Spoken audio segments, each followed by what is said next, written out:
నమస్తే గురువుగారు. నమస్తే తల్లి. చాలా బావుందండి. ఏ నాకైతే నిన్న చెప్పింది ప్రాక్టీస్ చేశాను. మెడిటేషన్ కానీ అన్నీ. ఏ కొంచెం అనిపించిందేంటంటే, నాకు కొంచెం కోపం అంత ఈజీగా వచ్చేది. నేను కంట్రోల్ చేసుకోగలుగుతాను అనేది నాకు అర్థమైపోయింది. మనం ఓకే. ఏదైనా సాధించొచ్చు ధ్యానం చేసి, సాధనతో అనేది గూడా నాకు క్లియర్‌గా అర్థమైపోయింది. చాలా బావుందండి క్లాస్ మాత్రము. ఓహ్! మీ క్లాస్‌లో మళ్ళీ మళ్ళీ జాయిన్ అవ్వాలని కోరుకుంటున్నాను. అది మెయిన్‌గా. ఓకే తల్లి. థాంక్స్ అండి. ఆల్ ది బెస్ట్ అమ్మా. God bless. నమస్కారం గురుగారు. నమస్తే అండి. నమస్తే. ఆ, చాలా అద్భుతంగా ఉంది. నాకైతే కేవలం మౌనంగా ఉండాలనిపిస్తుంది గురుగారు. ఓ, మాటల్లో వర్తించలేను.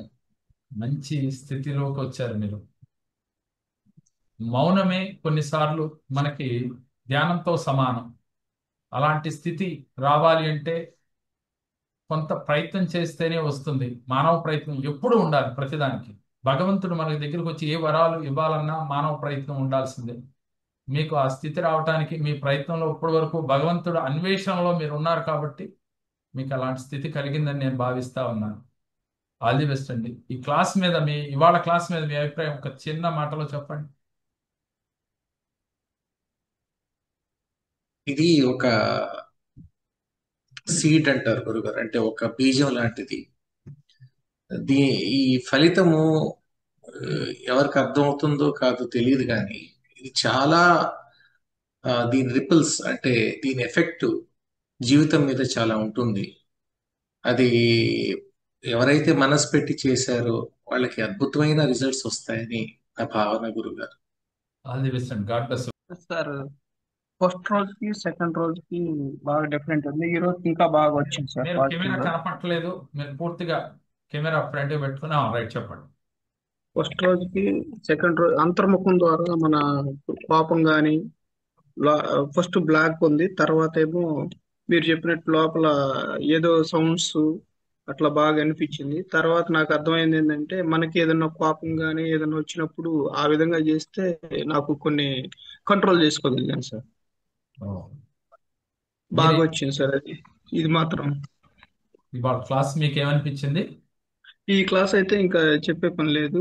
బాగా ఆల్రెడీ నేను మీ క్లాస్ లో అటెండ్ అవుతూ ఉన్నాను కాబట్టి ఇప్పుడు ఈ రోజు క్లాస్ మాత్రం బాగా హ్యాపీగా సంతోషంగా ఉన్నాను సార్. ఆనంద స్థితిలోకి ఎక్కువగా వస్తున్నాను నిన్నటి నుంచి. Okay okay. గురువుగారికి నమస్కారం గురువుగారు. నమస్తే అమ్మా. నమస్తే. వినిపిస్తుందా గురువు? వినిపిస్తుంది. ఈ రోజు మా కూతురు వచ్చింది చేసింది గురువుగారు ఇది.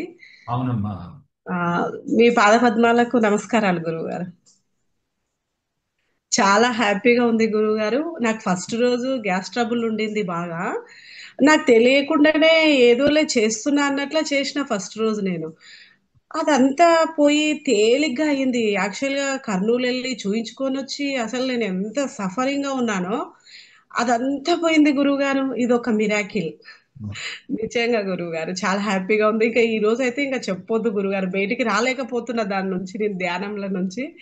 నేను ఏదైతే అనుకున్నానో అది మీ ద్వారా ఈ క్లాస్‌కి ఇంత ప్రత్యేకత, ప్రాధాన్యత ఉందని నేను గుర్తించలేకపోయినా. నా బిజీ షెడ్యూల్ వల్ల నేను రాలేకపోయినా. కానీ మీరు కరుణించి నన్ను మంచి దారిలోకి తీసుకొచ్చిండ్రు గురువుగారు. మీకు తప్పకుండా నా కృతజ్ఞతలు గురువుగారు. ఇంకొకటి గురుగారు, ధ్యానంలో చాలా మిరాకిల్స్ జరుగుతున్నాయి. అంటే ఇది అనుభవించాలి గానీ అది చెప్పడానికి అవ్వట్లేదు గురుగారు. మీరు చెప్తున్నదంతా అక్కడ ధ్యానంలో చాలా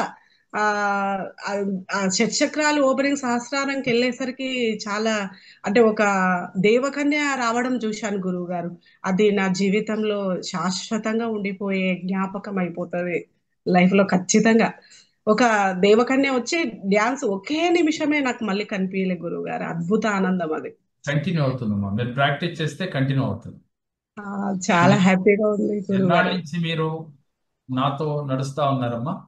నేను 2018 గురువు గారు, ఒక 8-9 ఇయర్స్ అవుతుంది గురువు గారు. నాకున్న కష్టాలు అన్ని పోయి నేను ఈ రోజు ఆనందంగా నేను నా కారులో వెళ్ళిన ఈ ఇల్లు ఇదంతా మీరు పెట్టిన భిక్ష గురువు గారు. నిజంగా అప్పుడు మీరన్నీ ఆ, ఒకే రాముడు ఒకే బాణంతో అన్ని తొలగించినట్లు మీరు ఒకే, అంటే అన్ని వైపులా తీసుకున్నది ఒకటే బాణం, కానీ అన్ని వైపులా నా సమస్యలకు పరిష్కారం అన్ని తొలగించేసిండ్రు. మీరిచ్చిన మంత్రం, ఆ మంత్రంతో నీ దైవ సాక్షాత్కారాలే పొందుతున్నానంటే, మన గురు పౌర్ణిమ రోజు రాఘవేంద్ర స్వామి దగ్గరికి వస్తుంటే ఒక చెట్టులో రాఘవేంద్రుడు కనిపించడం నాకు అన్ని మిరాకిల్సే గురువుగారు, అద్భుతం. నేను ఆ వెంకటేశ్వరుణ్ణి ప్రతిరోజు తలుచుకుంటుంటే ఈరోజు మీరు పెట్టిండ్రు. ఆనంద బాష్పాలు వచ్చినాయి గురువు గారు. అంటే మన మనసులో ఏదైతే ఉందో అది ముందు కనిపించడం నాకు చాలా అద్భుతంగా ఆనంద అనిపిస్తుంది. స్థితిలో ఉన్నప్పుడు మన మనసులో ఏదైతే భావన చేస్తామో అదే మనకి ఎదురవుతా ఉంటదమ్మా. అది జరుగుతుంది గురువుగారు నా జీవితంలో. తప్పకుండా అనువనువు దేవుళ్ళతో అంటే గురువులతో ఆ అది సజ్జన సాంగత్యం ఎక్కువ ఆశిస్తున్నా. అర్థం. ఆత్మబంధు దర్శనాలు ఎక్కువ కావాలని కోరుకుంటుంటే సజ్జనులు, ఆత్మబంధువులు అవన్నీ జరగడం నాకు చాలా హ్యాపీగా ఉంది. అంతా మీ దయనే గురువు గారు. ఎప్పటికీ అది నా మొదటి గురువు మీరే గురువు గారు. అది నన్ను ఈ God దైవ bless. మార్గంలోకి తెచ్చిందే మీరు గురువు గారు. కష్టాలలో కొట్టుమిట్టాడి దైవం పట్టుకున్న కాళ్ళు అయితే, కానీ నాకు దైవం ఎప్పుడూ ఇలా అనుగ్రహించలేదు. ఇంకా కొట్టుకుంటే పోతూనే ఉన్నా, జుట్టు బట్టి లేపి పక్కకేసినట్లు వేసేసిండ్రు మీరు. అంటే మీరు ఇచ్చిన ఆ యొక్క ఆ అవి ఉంటాయి కదా గురువు, అంటే మంత్రం కావచ్చు, యంత్రం కావచ్చు, అది అన్ని రకాలుగా నాకు సిద్ధిని ప్రసాదించినాయి గురువు గారు. నేను కఠినంగా చేసిన గురువు గారు. అంటే ఎన్ని కష్టాలు వచ్చినా మీరు చెప్పిన తర్వాత 41 డేస్ మంత్రాలు చేయమంటే నెమ్మదిగా అవి ఏం పని చేస్తున్నట్లు అనిపించలే. నెమ్మదిగా పని చేస్తూ కష్టాలు తీసుకొచ్చినాయి గురుగారు. ఫస్ట్ అయినా గట్టిగా నిలబడి అలానే మంత్రాలు వదలకుండా చేసిన గురువుగారు. అన్ని చేసేసరికి అవన్నీ ఇట్లా తొలగిపోయి అన్ని ఆనందాలే. ఇక తిరిగి చూసుకోలే ఈ రోజు. వెనక్కి ఇంకా నేను చూసుకోను కూడా గురువు గారు, మీ దయ ఉంటే. ఓకే రా. మీ బాబుకేనమ్మా ఫ్రీ సీట్ వచ్చింది? నా కొడుక్కి ఫ్రీ సీట్ వచ్చింది గురుగారు. ఎంబీబీఎస్ ఫ్రీ సీట్ మెడిసిన్ లోనో వచ్చింది. ఏదో అన్నట్టున్నారు. మెడిసిన్ గురువు గారు. అంత ఆనందమే గురువు గారు, ఇంకా ఏం లేదు, బాధ అనేది లేదు. ఇప్పుడు పాపకి ఎంబీబీఎస్ సీట్ రావాలని మళ్ళీ మిమ్మల్ని మీ దగ్గరికి వచ్చిన. తప్పకుండా మోసం. మీరు ఫస్ట్ నేను కలిసినప్పుడు నాకు ఇల్లు లేదు గురువు గారు. మీరుండి ఇల్లు వస్తదమ్మా అంటే నేను నమ్మలేదు. నాకేంటి ఇల్లు రావడం ఏంటి అనుకున్నా, కానీ ఇల్లు వచ్చింది. తర్వాత ఏమైందంటే మళ్ళీ వస్తే నీకు ఇంకా ఇండ్లు వస్తాయమ్మా అన్నారు. అరే ఒక్కదానికే అయితే లేదని తిప్పలబడి కట్టుకున్నా, మళ్ళీ ఇండ్లు ఎట్లా వస్తాయంటే అవి కూడా వచ్చేసినాయి. మా పొలాలు పంచాయతీలలో ఉంటే అన్ని, అసలు ఆ రోజు గురువు గారు పొలం పంచాయతీ కానీ నేను వెళ్ళలేదు యాక్చువల్గా. కానీ ఆ రోజు పెద్ద మనిషి పిలవడము, అన్ని పరిష్కారాలు జరిగిపోవడం ఒక మిరాకిల్ గురువు గారు. నేను ఊహించంది అది. ఎన్ని ఏండ్ల నుంచో తనలాడుతున్న ఆ పరిష్కారాలు ఎన్నో అయినాయి ఒక్కటని నేను చెప్పలేను. ఇంకా ఎన్నో అద్భుతాలే. మట్టి పట్టుకుంటే బంగారం అంటారు కదా గురువుగారు, అది నా జీవితంలో రియల్ గా నేను పొందిన గురువుగారు. అది మీ అనుగ్రహం వల్లనే. మీ కరుణా కటాక్షాలు నా పైన ఎప్పుడు ఇలాగే ఉండాలని కోరుకుంటున్నా గురువుగారు. ఉంటాయి తల్లి, తప్పకుండా ఉంటాయి. ఆల్ ది బెస్ట్ అమ్మా. God bless. ఇంకా ఆనందాన్ని పొందాలి, ముక్తి స్థితికి చేరాలని ఆ భగవంతుడిని ప్రార్థిస్తా ఉన్నది. ఇంకా మిగిలింది అదొక్కటే ఉంది గురువుగారు. నాకు తప్పకుండా మోక్షం, మిమ్మల్ని కలిసినప్పుడు కూడా అడిగాను కదా, మోక్షానికి దగ్గర అవుతున్నందుకు ఈ దైవ దర్శనాలు అవుతున్నాయో నాకు తెలియదు, కానీ మొత్తం పైన అయితే ఆ మోక్షానికి చేరుకునేంత వరకు నడవాల్సిందే గురువుగారు తప్పకుండా తల్లి. మీ వెంట. చంద్రశేఖర్ గారు, గుడ్ మార్నింగ్ గురువు గారు. Good morning. Good morning. ఈరోజు మంచి స్థితిలోకి వెళ్ళాము. అసలు చాలా ఆనందం అంటే చాలా ఆనందంగా ఉంది. మేము ఇంతకు ముందు కలిసిన ఫ్రెండ్స్ అంతా గుర్తొచ్చారు. చాలా అంటే చాలా హ్యాపీగా, అన్ని ఆనందాలుగా ఉంది. యాక్చువల్గా మేము కల్పవృక్ష వనంగానే మా ఊర్లో రావి గుర్తు తెచ్చుకుంటాం కానీ, అమ్మవారిని గుర్తు తెచ్చుకుంటాం కానీ, ఇవన్నీ ఓన్గా రియల్గా చేస్తున్నట్టుగా అనిపించింది. లోపల ఏదో తెలియని శక్తి లాగా వచ్చి అంతా ఉంది. కొంచెం బ్యాక్ పెయిన్ వలన సరిగ్గా కూర్చోలేకపోయాను, అందుకని కుర్చీలో కూర్చున్న కొంచెంసేపు. ఏమవుతుంది. చాలా అండి గురువు గారు, అన్ని బాధలను తీరిపోయినట్టుగా అనిపిస్తుంది. నెక్స్ట్ ఫ్యూచర్ లో కూడా ఇమీడియట్లీ నాకు అన్ని మంచి జరుగుతాయి అన్నట్టుగా మేనిఫెస్టేషన్ చేసుకుంటాం, అంతా జరుగుతుంది. ఇప్పుడు ఇది అనుకుంటుంటే చిన్న చిన్న అంటే ఒక 1 minute అనమాట. ఇది నా చిన్న వయసులో కొండపల్లి రాజా అని సినిమా ఉండే ఆ గురుగారు వెంకటేష్, ఇది మన విల్లాస్ స్టెప్స్ లో నుంచి దిగి వస్తూ ఉండేవాడు. నా వయసు అప్పుడు 6th క్లాస్ 7th క్లాస్ చదువుతున్నాను. నేను హౌస్ అంటూ కొనుక్కుంటే ఇలాంటి నా కోసం కింద వెయిట్ చేయాలి, స్టెప్స్ మీద దిగుతూ ఉండాలని అనుకునే ఉన్నప్పుడు ఎన్ని హౌస్లు చూసినా కానీ ఎక్కడ నాకు ఇండివిజువల్ చూశాను ప్లస్ అపార్ట్మెంట్ చూసాను, ఎక్కడ వాళ్ళ ఫైనల్గా వెళ్ళానే కొనుక్కున్నాను. ఇప్పుడు మీకు అర్థమైంది కదా మన మేనిఫెస్టేషన్ అంటే అలా ఉంటదేమో అని ఇప్పుడు అనిపిస్తుంది నాకు మీరు చెప్తుంటే. అంటే నాకు తెలియదు అసలు ఆ వయసులో.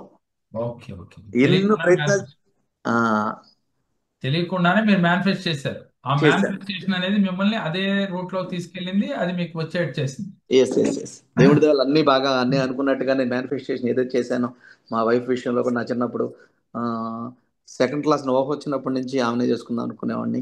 అనుకోకుండా చాలా జరిగినాయి, ఆమెనే అలానే జరిగిపోయింది. అలా చాలా జరిగినాయి, మధ్యలో ఏదో చిన్న చిన్న జరిగినాయి, మళ్ళీ అంతా కూడా మంచి జరుగుతుందని అనుకుంటున్నాను. తప్పకుండా జరుగుతుంది. అదే మేనిఫెస్టేషన్ ఫాలో అనేది అవటం ఇప్పుడు మొదలు మీతో పెట్టారు, మాట్లాడితే మీ జీవితంలో అర్థమవుతుంది కూడా నాకు. ఇంకా అద్భుతాలు జరుగుతాయి. థ్యాంక్ యూ గురుగారు, థ్యాంక్ యూ. మేనిఫెస్టేషన్స్ అన్ని ఫలిస్తాయి. ఆ భగవంతుడు, ఆ పార్వతీదేవి, ఆ పరమేశ్వరుడికి అనుగ్రహం మీకు ఎప్పుడు ఉంటుంది. ఆల్ ది బెస్ట్ అండి. God bless. థ్యాంక్ యూ గురుగారు. మిమ్మల్ని కలిసినాక మా ఇంట్లో సమస్యలన్నీ పరిష్కారం అవుతున్నాయి గురువు గారు. మా అబ్బాయిని లండన్ పంపించాలనుకున్నాను, పంపించాను. ఇప్పుడు అమ్మాయికి మంచి జాబ్ రావాలి క్యాంపస్ ప్లేస్మెంట్ లో. ఈ ధ్యానం చేయటం వల్ల నేను చాలా మారాను. ఈ యొక్క వల్ల నేను చాలా మంచి పొజిషన్కి వస్తానని నాకు నమ్మకం ఏర్పడింది. స్కూల్లో కానీ ఎక్కడైనా. గురువు గారు మీ వల్ల నేను చాలా సంతోషంగా ఉన్నాను. ఈ ధ్యానం మీ వల్ల ఎప్పుడు చేస్తూ ఉండి మిమ్మల్ని అనుసరిస్తూ మీ పూజలన్నీ చేయాలని నిర్ణయించుకున్నాను. తప్పకుండా తల్లి, మీరు ఎప్పుడైతే నేను చెప్పిన అర్షడ్ వర్గాలను మనం జయించగలిగామో జీవితంలో మనం కోరుకున్నవి వెంటనే మేనిఫెస్ట్ అవుతాయండి. కాకపోతే మనలో ఉన్న అరిషడ్ వర్గాల వల్ల మనలో ఉన్న శక్తి కేంద్రాలని గుర్తించలేం. ఆ శక్తి కేంద్రాలు ఎప్పుడైతే యాక్టివ్ అయినాయో సహస్రార నుంచి మూలాధార వరకు ఈ 7 చక్రాలు యాక్టివ్ అయితే మీరు ఇంకా మేనిఫెస్ట్ చేయడమే. మేనిఫెస్ట్ అంటే మనం కోరుకోవటమే. ఇంకా ఆటోమేటిక్ గా మన సమస్యలు తీరిపోతా ఉంటాయి. ఆ స్థితిలో కోరుకున్నప్పుడు మాత్రమే మన సమస్యలు తీరుతాయి. గుర్తుపెట్టుకోండి. ఇంకా ఆ స్థితికి రావడానికి మీరు ప్రయత్నం చేయండి. ఇలాంటి క్లాసులు వింటా ఉండాలి, మానవ ప్రయత్నం చేస్తూ ఉండాలి. ఇలా గనక మీరు కంటిన్యూ అయితే 100% ఇక సమస్య ఉంది. ఇందాక సిరిసింధూజ అని ఒక అమ్మాయి చెప్తా ఉన్నట్లుగా ఇంకా సమస్య లేదు. ఆవిడ ఏదైతే ఊహిస్తా ఉందో అది జరుగుతా ఉంది. ఒక 2018 నుంచి ఫాలో అవుతే 8 ఏళ్ల నుంచి ఈ ఆవిడ జీవితంలో జరిగిన మెరాకిల్ చెప్పారు. అట్లాగే అందరి జీవితాల్లో అలా జరగాలనే ఉద్దేశంతోనే ఈ సంస్థ స్థాపించి ఈ సేవలు చేస్తూ ఉన్నాం. ఈ సేవలు అందరూ వినియోగించుకుని అందరి జీవితాల్లో ఆనంద స్థితి రావాలి, అందరి కోరికలు నెరవేరాలని ఆకాంక్షిస్తూ ఉన్నాను. ఆ పార్వతీ పరమేశ్వరుని కోరుకుంటూ ఉన్నాను. ఆల్ ది బెస్ట్ అమ్మా. God bless. గురుగారు నమస్తే అండి. నమస్తే. నమస్తే. కల్పతరు చాలా బాగుందండి. నేను ఎప్పటి నుంచో వీడియోస్ లో చూస్తున్నాను. వాళ్ళకి దానికి రిప్లై కూడా వాళ్ళు చాలా బాగా పెడతారండి. కల్పతరు చేసిన తర్వాత వాళ్ళు ఏది కోరుకుంటే అది నెరవేరుతుందని చెప్పేసి. మీరు కల్పతరు అనౌన్స్ చేయగానే నాకు ₹1,00,00,000 వచ్చిన ఆనందం అనిపించింది. ఎందుకంటే ఎప్పటి నుంచో చూస్తున్నా, దానికి సంబంధించిన కామెంట్స్ అన్ని చూస్తూ ఉంటాను. అది చాలా ప్రతిఫలం చాలా ఉంటుంది అది చేస్తే అని చెప్పి. కానీ ఇంతవరకు ఏ క్లాస్కి అటెండ్ అవ్వాలా. మీరు సడన్ గా అట్లా సర్ప్రైజ్ గా అనౌన్స్ చేసేపాటికి చాలా ఆనందం అనిపించింది. ప్రకృతితో మమేకం అయ్యి మెడిటేషన్ చేయడం చాలా బాగా అనిపించిందండి. అంటే ఏ కల్పతరువైనా ఏదైనా కూడా మనం చేయవలసి వచ్చినప్పుడు ఏంటంటే ప్రకృతితోనే మమేకం అవ్వాలి. పంచభూతాలతో మమేకమై ఏ సంకల్పం చేసినా సిద్ధిస్తుంది. మనందరం చాలాసార్లు కొన్ని గురువులు చెప్పినప్పుడు కల్పవృక్షం కింద కూర్చుని ఎలా చేయమని చెప్తూ ఉంటాం. వాస్తవానికి ఈ ప్రకృతి ఎలా ఉంది? పంచభూతాలతో నిగుడీకృతమైంది. మన శరీరం పంచభూతాలతో నిర్మితమై ఉన్నది. మన శరీరంలో ఉన్న పంచభూతాలని, ప్రకృతిలో ఉన్న పంచభూతాలని మమేకం చేసి అప్పుడు మేనిఫెస్ట్ చేసిన, సంకల్పాలు చేసిన, విజువలైజేషన్ చేసిన ఈజీగా రీచ్ అవుతాం. చాలా బాగుంది సార్, చాలా అల్టిమేట్ గా ఉంది. దాన్ని ఎలా అనేది చెప్పటం అంటే రావట్లేదు, కానీ చాలా అల్టిమేట్ గా ఉంది సార్. మీకు నిన్నటికి 3 రోజుల నుంచి క్లాస్ లో ఈ రోజు మీకు ఏం చేంజ్ కనపడింది? ఎలా ఫీల్ అయ్యావు? అంటే రోజు రోజుకి అంటే మీరు చెప్పే అంటే డే టు డే అంటే నిన్నటికి మొన్నటికి ఇవాళకి చాలా అంటే ఏం తెలియదు. అంటే అంటే ప్రస్తుతం మనకి ఏమీ తెలియని స్థితిలో ఉన్నాం, ఏం తెలుసుకోవాలి అనేది బాగా ఇదైంది సార్. అర్థమైంది. రైట్. చాలా బాగుంది. ఓకే. కల్పవృక్షం మెడిటేషన్ ఎలా ఫీల్ అయ్యావు? చాలా హ్యాపీగా ఫీల్ అయ్యాను సార్. అది ఎలా అంటే అదొక డిఫరెంట్ దీంట్లోకి వెళ్ళిపోయాను. రైట్. చాలా ఇదిగా ఉంది. ఇలాంటి ఫీలింగ్స్ మరిన్ని కలగాలని, మన ఇంకా రాబో క్లాసుల్లో ఇంకా అద్భుతాలు మీరందరూ పొందాలని ఆ భగవంతుడిని కోరుకుంటూ, ఆ పార్వతీ పరమేశ్వరుల యొక్క అనుగ్రహంతో, ఈ పంచభూతాల యొక్క అనుగ్రహంతో, యూనివర్స్ యొక్క అనుగ్రహంతో, గురుదేవుల యొక్క అనుగ్రహంతో మీకు ఆయుర ఆరోగ్యాలు కలిగి, అష్టైశ్వర్యాలు కలిగి, మీ కోరిన కోరికలు తీరి ఆనంద స్థితి కలగాలి. డబ్బు, సంపద, ఆరోగ్యం, ఆనందంతో ఎప్పుడూ ఆనందంగా ఉండాలి. ఆనందంగా ఉండాలి. ఆనందంగా ఉండాలి. తదాస్తు. తదాస్తు. తదాస్తు. సర్వే జనా సుఖినో భవంతు. లోకా సమస్త సుఖినో భవంతు. కాంతి కిరణాలను ప్రసరించే అఖండ కార్తీక జ్యోతి ఒకటే అన్ని సమస్యలకు పరిష్కారం. కేరళ జ్యోతిష సంఖ్యా శాస్త్రం ఒకటే. ఇక ఆలస్యం ఎందుకు? ప్రముఖ కేరళ జ్యోతిష సంఖ్యా శాస్త్రవేత్త బ్రహ్మశ్రీ డాక్టర్ జేకేఆర్ గారిని ఈ రోజే సంప్రదించండి. Phone numbers 7207943999, 88589995.